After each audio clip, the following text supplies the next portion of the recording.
انسانوں سے امیدیں قائم کرنے کے بجائے اللہ کے سامنے انکساری کیا کرو۔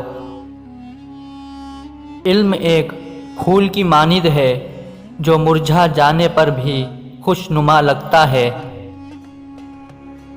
موت سے خوف نہ کرو بلکہ زندگی سے ڈرتے رہو جس میں ہزاروں آفات پوشیدہ ہیں۔ میں خوش رہتا ہوں اس لیے کہ میں کسی سے کچھ نہیں چاہتا۔ مومن پر جب بھی سختی یا بیماری، رنج یا تکلیف آتی ہے تو اللہ تعالیٰ اس کے بدلے میں اس کی کچھ خطائیں معاف کر دیتا ہے۔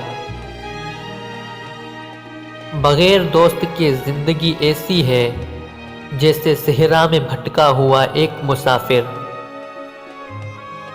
اپنے آپ کو دانا نہ سمجھو بلکہ اس بات کا اندازہ لگایا کرو کہ تم کیا کیا نادانیاں کرتے ہو۔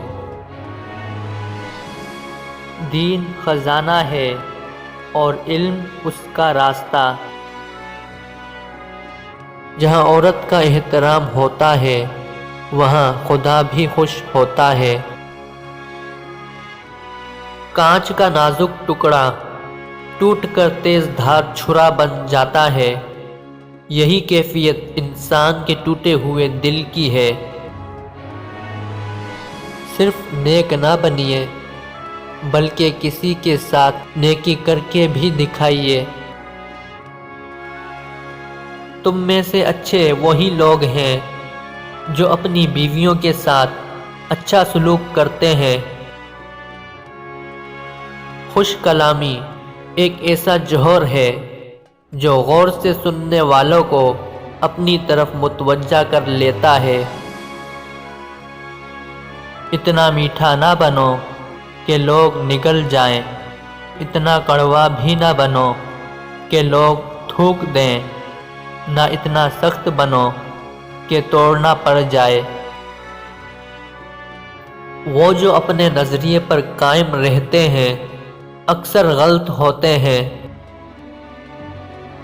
لوہے کا کلہاڑا لکڑی کے جنگل سے ایک چھلکا تک نہیں اتار سکتا جب تک کہ اس کے ساتھ خود لکڑی کا دستہ ساتھ نہ ہو۔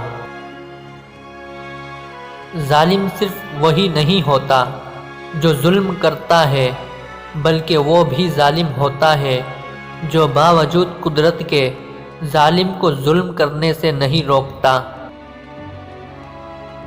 زبان کو گلا شکوہ سے بچاؤ، دل کو طمانینت حاصل ہوگی۔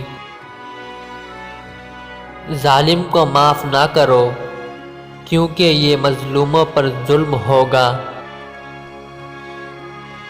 کامیابی صرف ایک بار دروازہ کھٹکھٹاتی ہے لیکن مصیبت دن میں کئی بار دستک دیتی ہے۔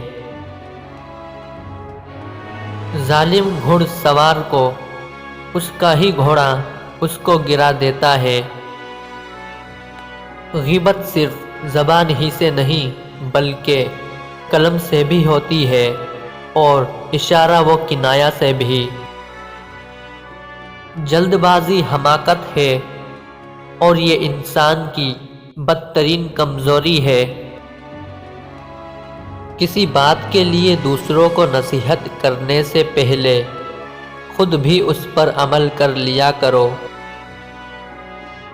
آپ کا کردار اس بات سے معلوم کیا جا سکتا ہے کہ آپ کس چیز کو دیکھ کر خوش ہوتے ہیں۔ میں نے حسن کی تعریف تو بہت سنی ہے لیکن آج تک دیکھا نہیں۔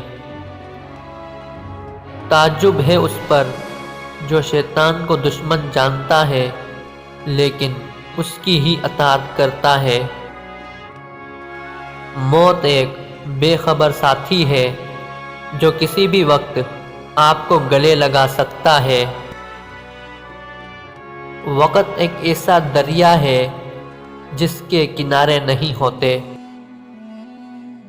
پہاڑوں کی چوٹیاں بنو جو ہر وقت ایک دوسرے کو دیکھتی رہتی ہے، گڑھے نہ بنو جو دیکھ ہی نہ سکے۔